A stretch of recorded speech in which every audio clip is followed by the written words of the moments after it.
they are standing against. I'll give an example. Back in the day, you hear people, I think it's still happening. You hear people say, "Oh, I don't want you to do this. I don't want you to do that. You're portraying bad behavior. Okay, go and be like those people. Move out of my house. You have to." And these children will go, maybe the boy child. I think most times it's the boy child. The boy child will go and then find safety or comfort in the hands of the very people that the parent is trying to say, "Don't be like." And then before you see, because those ones are always willing to welcome you, they will take on you, and before you know it, it gets worse and worse and worse, because there is no structured way of discipline.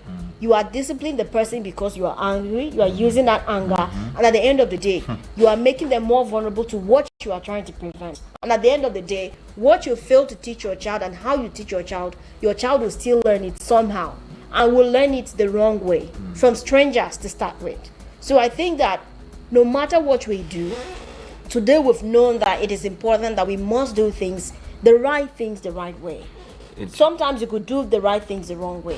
It is worse to get your child to the point where they become resentful. That way you can't instill anything in them again.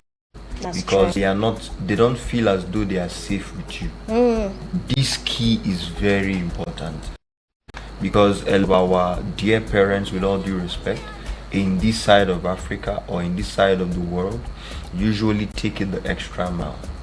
They are so hard on their children when it comes to correction. Balance must be set in immediately. If not, we will lose a generation. If not, we will lose these children to the people who we don't want them to be like, because those people would always accept them. You see, would always accept them and begin to teach them the wrong things. But when we look beyond ourselves and look towards the benefits of what we want to instill in these children, we will let go of anger and treat them or raise them in love. That is very important, honestly speaking. Wow, that's quite profound, I must say. I do not know if you have final words, because we really do not have much time to spare on the show, but at least some seconds before we round it up. Okay, so maybe shortly put, I've said this before and I'll say it again, and we have to think deeply if this works. A world that you create is a world your sons and daughters cannot escape.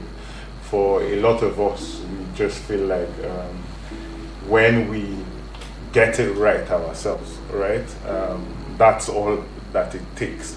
Remember how we are as Africans, how we were brought up as Africans, and how the world should actually be. It's not enough to just bring up your child in the right way. We are all children of the world that we live in. Your neighbors' children are also your children. So do not hesitate to actually call their attentions to the things that they should do that are right, and shun the things that are wrong as well. Basically trying to help them navigate through life, because these are the same people who will interact with your children, and just your control at home isn't enough to raise up your child. They go up and mix up with the society, mix up with a lot of other people. So let's always be intentional about the knowledge that we put out there, the values that we portray, and basically how the world is just like a restroom at the end of the day. A public restroom. Treat the restroom anyhow and expect it to be neat the next time you come back, right? You have to take care of the restroom so it can be sustainable for even the future generation. I think it's quite succinct. Thank you so much, Mr. Innocent. All right. Since we are talking about instilling discipline in our children today, I know it's not easy.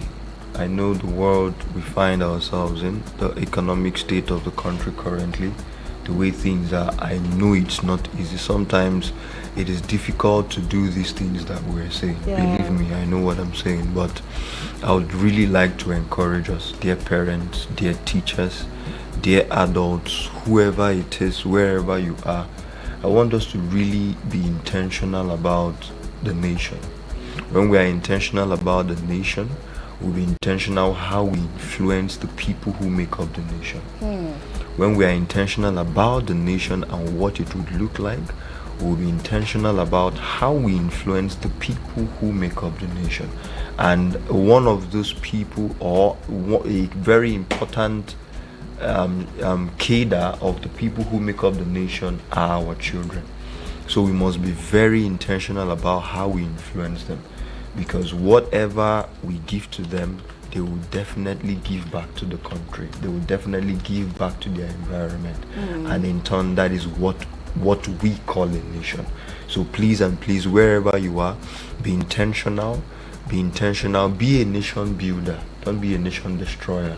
Always see to it that you are instilling good things, good attributes, good ideologies, good perceptions, good mindsets into the children you find around yourself. Be it your neighbors, be it your pupils, be it your friends, bunkmates, whoever it is, or your children. Be very intentional about how you influence them.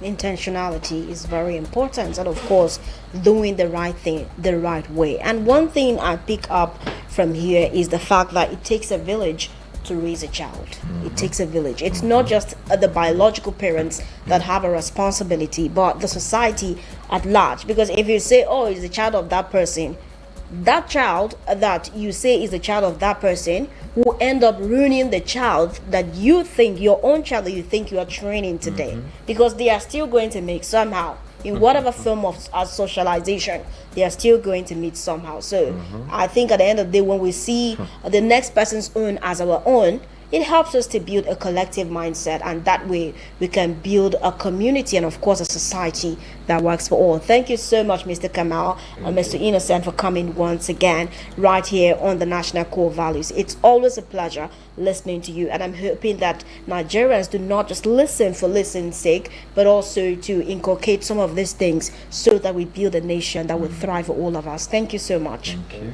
All right, thank you, Nigerians. Thank you for listening to us once again. I'm hoping that today was productive as always. I am Cassandra Unimbe. Bye for now.